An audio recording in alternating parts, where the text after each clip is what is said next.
अस्सलाम वालेकुम गाइस, कैसे हैं आप लोग। कुछ लोगों की पुरजोर फरमाइश पे और फरमाइश क्या, रिक्वेस्ट एक शॉर्ट बनाया था वालिदैन के बारे में, वालिदैन और उनके बच्चों के दरमियान जो मामलात हुए उसमें कुछ लोगों ने रिक्वेस्ट की कि प्लीज़ ये बहुत इंपॉर्टेंट टॉपिक है और इस पे रेयरली शाज़ और नादिर लोग बात करते हैं। वो क्या है कि हमें बहुत सारे मामलात, बहुत सारी चीज़ें, बहुत सारे इश्यूज पड़े हैं कि वालिदैन के साथ बच्चों का बिहेवियर कैसा है, वालिदैन के हुकूक, वालिदैन का सब कुछ। ठीक है, उसमें कुरान सुन्नत शरीयत हर लिहाज से हम देख लिया, दुनियावी लिहाज से क्या सिलसिले हैं, इस्लाम के अलावा और मज़ाहिब में कैसे कैसे वालिदैन के मामला हैं, बच्चों के हुकूक हैं और बच्चों की ज़्यादतियाँ वालिदैन के साथ, इसका बहुत ज़्यादा आया है और वाकई बहुत ख़तरनाक बात है इशू। इस पर बहुत लोगों ने इशू उठाए, बहुत सी तंजीमों ने, NGOs ने काम किया। लेकिन एक ऐसा टॉपिक है, बहुत अफसोस के साथ, लेकिन क्योंकि ये हकीकत है और ये फैक्ट है कि वालिदैन की तरफ से बच्चों के लिए, औलाद के लिए ज्यादतियाँ, और चाहे वो डेलिबरेटली हो या अननोइंगली हो, यानी कि अगर शायद गलती से नादानिस्ता तौर पे वालिदैन से करते तो वो तो बहुत होता है। वालिदैन तो क्या बात है, वालिदैन का कोई नेमुल बदल है ही नहीं, और जो सिंसेरिटी और जो मोहब्बत वालिदैन केयर करते हैं वाले बच्चों की, फिर दुनिया में कोई और नहीं करता। कोई कद का केसेस होते हैं, ऐसे ऐसे कोई मामला है कि कुछ वालिदैन के हट के लोगों ने ज़्यादा ख्याल किया किसी का, या ग्रैंड पेरेंट्स में से किसी ने ज़्यादा ख्याल कर लिया। लेकिन वालिदैन, मेजॉरिटी है कि वालिदैन से ज़्यादा नॉर्मली कॉमनली कोई नहीं करने वाले। तो वालिदैन भी ज्यादती कर देते हैं, ऑफ कोर्स वो भी इंसान है, लेकिन गलती से ज्यादती, नादानिस्ता जो मैंने कहा, अगर हो गई है तो ठीक है, एक अलग बात है, लेकिन वो होता है। और जब उनको पता चलता है, उनको अफसोस होता है वालिदैन को, वो कम्पनसेट करने की कोशिश करते हैं कि मेरी किसी औलाद में बराबरी नहीं कर पाया, जैसा कि सख्त हुक्म है इसका अल्लाह ताला की तरफ से, औलाद में बराबरी करो हर चीज़।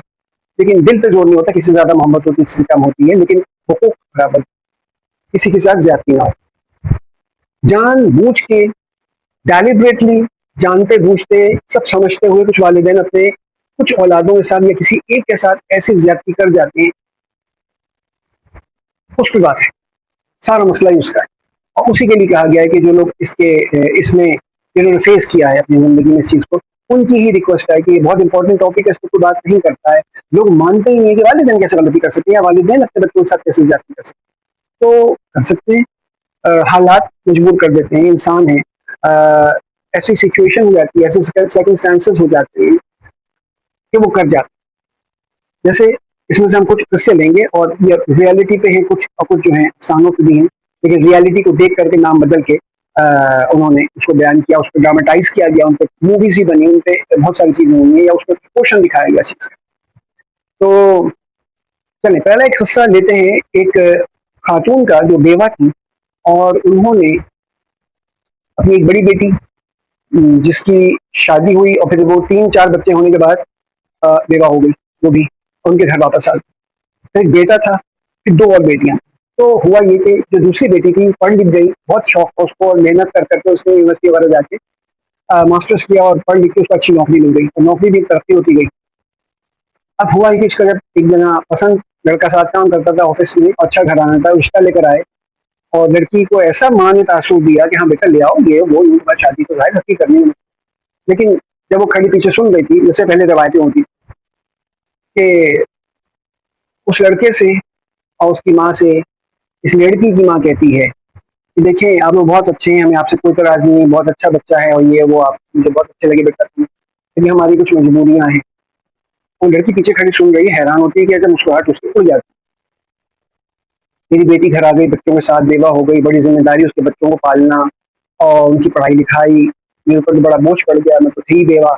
फिर बेटा जो है वो शादी करके बहू अच्छी नहीं निकली, अलग अलग हो गई, तो अब वो ख्याल भी नहीं करता, ना कुछ खर्चा भेजता है, बिल्कुल कहीं और चला गया, किसी शहर में या मुल्क किसी और दूसरे। उसका होना ना होना बिल्कुल ही बेकार, अल्लाह का काबू में नहीं। अब ले देखिए 2 छोटी बेटियां रह जाती हैं, उनकी पढ़ाइयाँ चल रही हैं, अभी उनके बाद उनके रिश्ते करने हैं। तो अगर इन्होंने इसकी शादी अभी कर दी तो ये वाहिद सहारा है इनका, घर का सबका कमाना और घर चलाना, बेवा बहन के बच्चों को पालना पढ़ाना, तो क्या होगा। वो बहुत खौफजदा है इमाम। अब ये एक मजबूरी ऐसी थी कि वो लड़की सन्नाटे में खड़ी हो जाती कि अम्मा ने मुझसे ये बात तो कभी जिक्र ही नहीं की, मुझसे बात करती पहले करती, ये लोग आ गए हैं तो उसके बाद हो रहा है। तो उसकी माँ भी हैरान होती है, अफसोस भी करती है लड़के की, और लड़का भी हैरान होता है, उसको शौक भी पहुंचता है, लेकिन अफसोस भी होता है, लेकिन वो कहता है कि जी आंटी आप सही कह रही हैं, मैं ख्याल करूंगा, मैं शादी के बाद में नहीं बेटा, मुझे दामादों का एहसान नहीं चाहिए, और ये और वो, मैं तुमको गोश्त डालूं, और बस ये मजबूरी में अभी शादी नहीं कर सकती, तुम चाहो तो इंतजार कर लो या फिर तुम्हारी मर्जी। सपाट वो लोग लगातार अफसोस करके थैंक्स करके चले जाते हैं, और लड़की आती है तो उसकी माँ उसको ऐसे देखती है, कोई जवाब नहीं देती, तो बहुत रूड चेहरा लेके वो अपने कमरे में चली जाती है। बेटी का के अंदर एक हिम्मत ही ना हो तो आके उससे पूछे मम्मा आपने क्या किया। और यही होता है कि बाद में क्या नाम है, एक बेटी का रिश्ता आता है, जब उसके बाद दूसरे रिश्ते आते हैं, शायद शादी हो जाए, तो माँ कहती है कि ये समझते मेरा रिश्ता है, लेकिन माँ कहती है मेरी दूसरी बेटी है, वो ग्रेजुएट कर लिया उसने, आप उसको देख लें। अच्छा दिखाते हैं वो लड़की आती है अचानक और उसको पसंद कर लेती है। अब सारी शादी की लड़की खर्चा उठाती है, बड़ी जब कमा रही है, और फिर करते करते उसकी शादी करती है। फिर यही होता है कि बेचारी एज होने लगती है, उसकी चांदी बालों में उतरने लगती है, वो परेशान अपने आप को देखती है कि यार क्या हो रहा है। एनीवेज इसकी भी तरक्की होती है। फिर एक करना अल्लाह का ऐसा होता है कि कोई पुराने इसका कजन जो कि इसकी बीवी मर गई थी, बाहर रहता था, वो आता है लड़की का, यानी बड़ी दी का जो है कोई भांजा भतीजा होता है, वो कभी इनकी बड़ी बेटी को जो बेवा हो गई थी पसंद करता था, उसने जो है ना उसको देखता है, तो उसको याद आता है, उसको प्रपोजल दे देता है। और माँ तो बैठी थी कि बेटा 4 बच्चे हैं, इनको आप तुम पाल लेंगे, तुम कहता नहीं नहीं बच्चों समेत जिम्मेदारी उठाने होते यार। शुक्र भाई, खैर बड़ा कुछ हो गया, तो ये शादी करके अपने बच्चों समेत उसको ले जाता, तो अम्मा शुक्र अदा कर चलो। तो लड़की को उम्मीद होती शायद अम्मा शायद मेरी शादी अब करने लगे, तैयार हो, बड़ी हिम्मत करके बात करती है। उस जमाने में इतनी हिम्मत नहीं कर पाते थे लोग। अम्मा अब मैं उससे पूछूं अगर तुम्हें शायद उससे शादी ना की हो, तो माँ कहती है, थोड़ा सोचती है, कि कहती है तुम्हारी अभी छोटी बहन बैठी हुई है, तुम्हें जरा एहसास नहीं है। कितनी कितनी कितनी मतलब तकलीफ दे चीज है कि माँ इस तरह से बात करेगी, सबको निचोड़ लिया बात। अल्लाह ने आसानी कर दी उस लड़की के लिए कि बड़ी बहन भी चलो शादी होकर वापस चलेगी दोबारा से, अब तो छोटी की हो जाएगी, इसमें क्या है। वो कह रही है तुम्हें अपनी बेटी बहन नजर नहीं आती छोटी। इसलिए लगा सारी शादी जिम्मेदारी कानूनी जिम्मेदारी इसी की। एनीवेज फिर ये छोटी का भी रिश्ता आता है, जब रिश्ता आ जाता है तो उसकी भी शादी बेचारी करती है, लोन लेती है दफ्तर से होकर करा के, जब फिर 2-3 साल और गुजर जाते, फिर जाके ये अच्छी खासी इसकी एज होती है, फिर पता कहती है, फिर एक दिन खुद माँ कहती है बेटा वो मुझसे कह रही थी कि उसका पता करो, तो ये पहला रिश्ता जो है तुम पसंद करती लड़के, तो मैं दफ्तर में काम करता था, तो अब रिश्ता लिया है। ये तो जड़ी बुनी बैठी थी, लेकिन फरमा बरदार औलाद कुछ ना बोले। अम्मा तो अभी भी दफ्तर में काम करता है, अरे तो फिर बोलो उसको आए। अम्मा उसकी शादी हो चुकी है, अब उसके 2 बच्चे भी हैं। माँ का चेहरा एकदम उतर जाता है, फिर कहती है अच्छा चलो तुम्हारे लिए कोई और रिश्ता है, कोई और रिश्ता कर लो, कोई और रिश्ता अल्लाह ने दे देंगे, बेटा फिक्र न करो, तुमने तो बड़ा देखो अपने भाई बहनों को कितना ख्याल दिया है, उसको तसल्ली दी। जी अम्मा, बेचारी कहते चुप हो जाती। कुछ ऐसे बाद और अच्छी ऑफर आती है, और फिर ये उस दफ्तर में चली जाती है, दफ्तर बदल देती है, चाहती है कि अब ये वहाँ ना रहा। वहां पे उसका जो बॉस होता है वो एक बहुत बड़ा जमींदार होता है, तो वो उसको प्रपोजल देता है एक दिन। अब इसके बाद कोई चारा नहीं होता, वो कहता है कि तुम्हें जॉब भी करनी पड़ेगी, नहीं हो तुम आराम से रहो, अय्याशी करो, मेरे पास सब कुछ।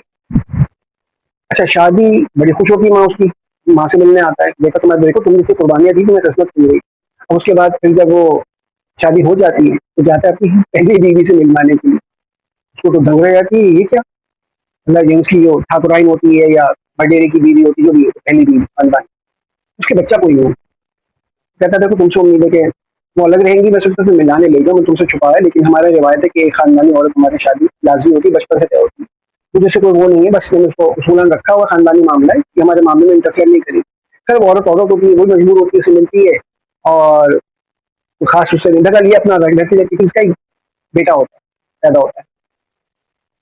चलो भाई, और बाद में होता है यही मुख्तसरन कि एक एक्सीडेंट में उस बडेरे का, उस जमींदार का, उसके शौहर का की डेथ हो जाती है एक्सीडेंट।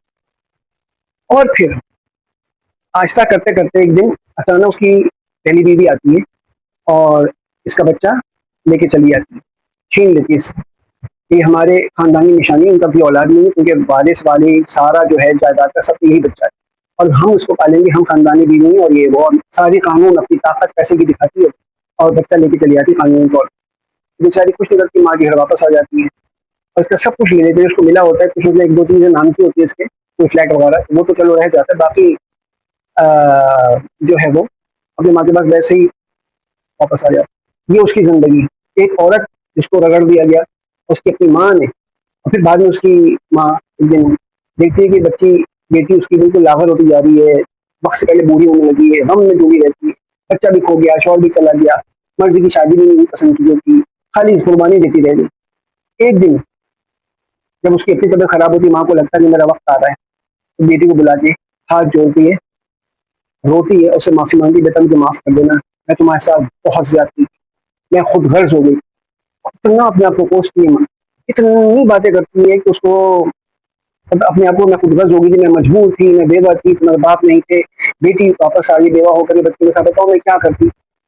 तो वही मेरा सहारा दी, तुम्हें तुम्हारी कुर्बानी को मैं खुशियों कुर्बानी देकर बना सकता। तो वो बेचारी क्या करती, अम्मा का हाथ पकड़ लिया, अम्मा आप माँ हैं और माफी मांगे मुझसे, आपने जो किया शायद मैं भी अभी रोज यही करूँ। लेकिन देखो उसकी जिंदगी क्या थी।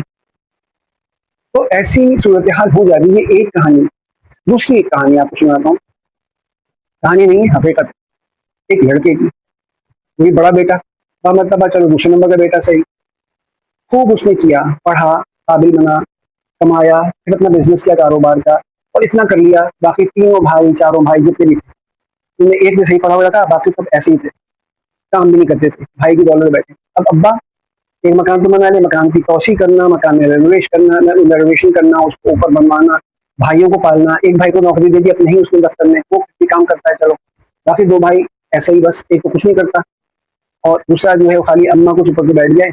अब बेचारा चाह रहा कहीं और जाके अलग से अपना रहे, इन लोगों को खर्चा देगा, लेकिन माँ ने कहा नहीं तुम अलग नहीं जाओगे, हमें हो गए जाओगे, तभी अम्मा को नहीं हो सकता मैं, भाई सब लोग और भाई तो आपके साथ है नहीं, अच्छा मैं यूँ कर दूँ नहीं, अच्छा मैं वो बच्चों के लिए कुछ लेना चाहता तू नहीं, तो भाई लोग क्या करेंगे, इनका खर्चा कैसे उठेगा, बच्चों के लिए बहुत ख्याल है तुम्हें, बच्चों के लिए तुम्हारी ज्यादा जाएगी जाएगी, अपने भाइयों को करो, उनकी बीवियां हैं उनकी बीवियां खुद करें, नहीं अलग नहीं रह सकते, तुम ही पालो, माँ बाप दोनों, सब इतनी ज्यादा।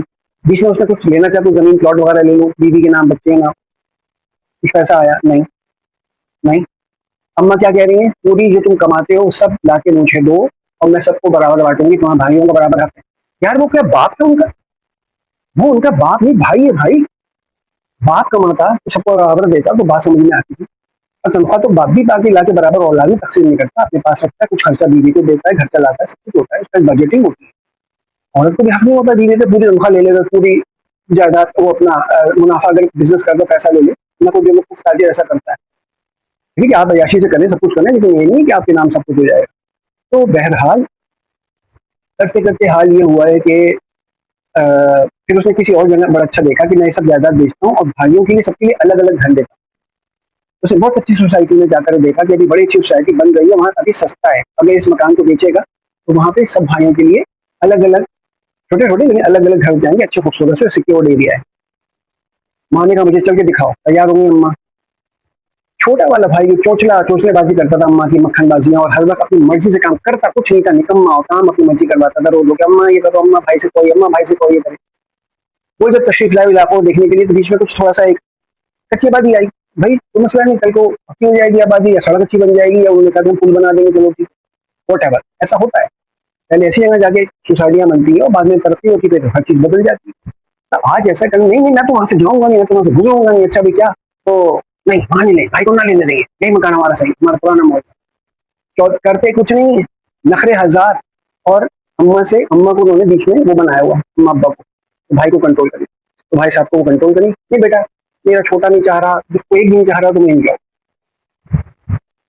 बहुत बाद में, बहुत बाद में वो सोसाइटी इतनी मशहूर हो गई, इतनी बड़ी हो गई, इतनी शानदार हो गई कि अम्मा अब्बा दोनों देख रहे हैं, तो कहने लगे यार कितनी अच्छी जगह है ये, यहाँ चल के क्यों ना ले। तो उस बड़े बेटे ने कहा जो पाल रहा था, सब पालने वाला अल्लाह ताला, लेकिन उसको जरिया अल्लाह ने बनाया, उसके साथ ज्यादती है। उसने कहा मैंने बहुत पहले अम्मा आपसे कहा था, तो कहनी अच्छा आप देख लो, तो अम्मा पहले इस घर को बेच के प्लॉट अलग आया था, बना भी लेती है, आज वहाँ पे एक घर भी नहीं आएगा, इतना महंगा हो चुका है, 4 से 5 गुना कीमत बढ़ चुकी है। तो अम्मा का मुंह उछड़ गया, अच्छा जी अब तुम और अपने भाइयों के लिए अलग पोर्शन ऊपर बना दो। उस बेचारे ने अपने ही पैसे से भाइयों के लिए पोर्शन बनवाया। जितनी गुंजाइश की उतनी बनी। उसने साफ कह दिया मेरे पास इतने पैसे हैं, इसमें मंजिल और मंजिल ही बनेगा, एक ही फ्लोर पे 2 पोर्शन बन सकते हैं, ठीक है बनवा दो। तो वो बन गया, उनके भाई शिफ्ट हुए तो नखरे दिखाए, अम्मा ये तो बहुत छोटा है। तो फिर अम्मा को हुआ है मेरे बच्चों, इनको तो बड़ा बड़ा है, दोनों बड़ों का, और इनके छोटे छोटे हैं। फिर नहीं बेटा कुछ करो, कहते अम्मा मेरे पास जो कुछ है आपके पास है, आपके पास एक एक अकाउंट का हिसाब किताब अम्मा के पास जाता। अब्बा से बोलता, अब्बा तो बोलते नहीं है, वो उतरने बैठे होता है, जो तुम्हारी अम्मा कह रही वही करो, चलो वोट है।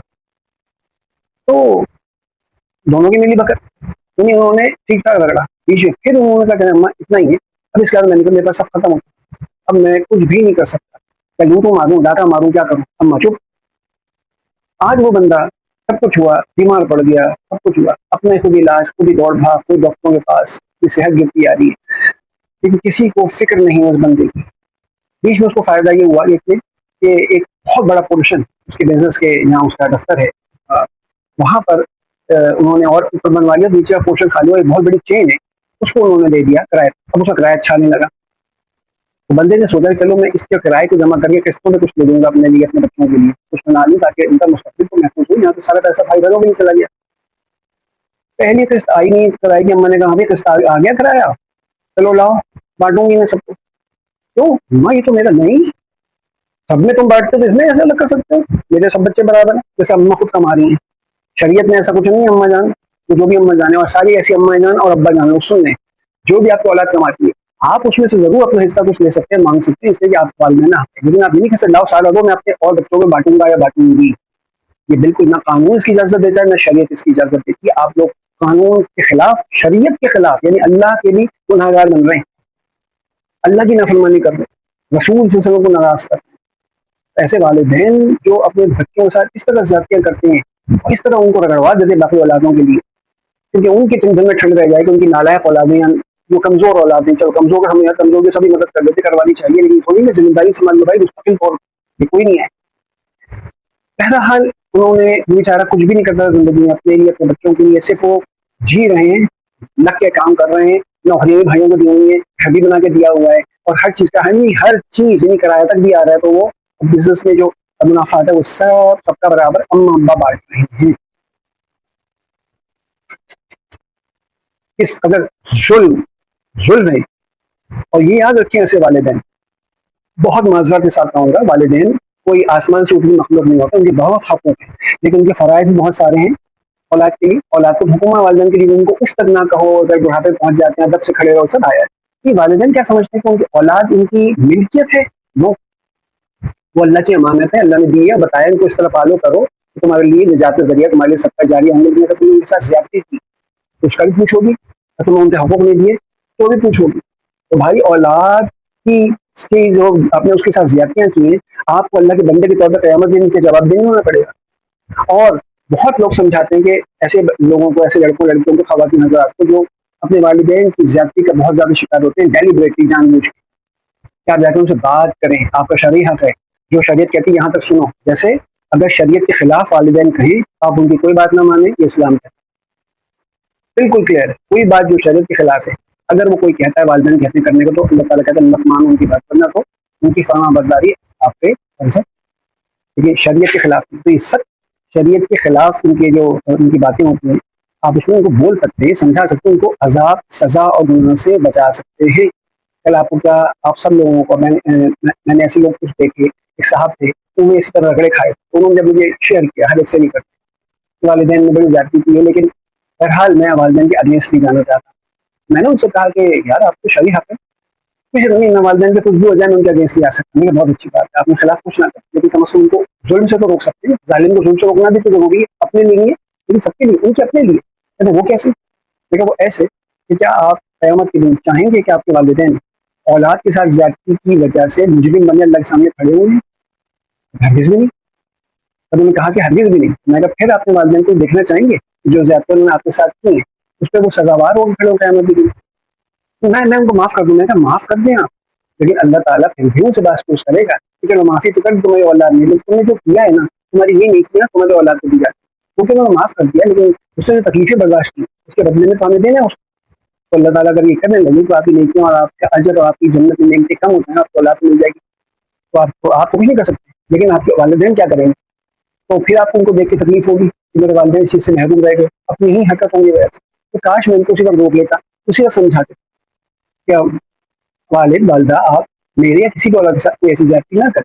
और उनकी जो दूसरी औलादें जो मजे लेते रहे वो भी समझ लें कि वो भी अपने वालिदैन को देखेंगे तो शायद उनको मेरे ख्याल में तकलीफ नहीं होगी, क्योंकि तो मजे ले रहे थे, वालिदैन को इस्तेमाल कर रहे थे अपने लिए, और उन्होंने जो कुछ किया उसका भी उनको जवाबदेह होना पड़ेगा अल्लाह ताला। तो बहरहाल ये एक ऐसा टॉपिक है इसमें इन सारे वालिदैन के लिए कि वो सोचे क्या वो मुबर्रा नहीं है? बिल्कुल मुबर्रा है।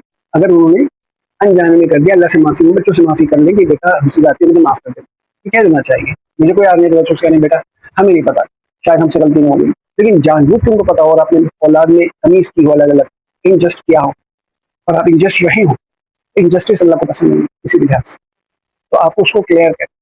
आप अभी ही अपने आप को दुरुस्त करें, सबके साथ बराबरी का सलूक करें, क्योंकि ये ऐसा टॉपिक है लोग समझने वाले थे तो जैसे फरिश्ते आसमान से उतरे हुए उनको तो कुछ नहीं कहा जा सकता, दबा दबा के ज्यादतियां करनी नहीं, ऐसी बात।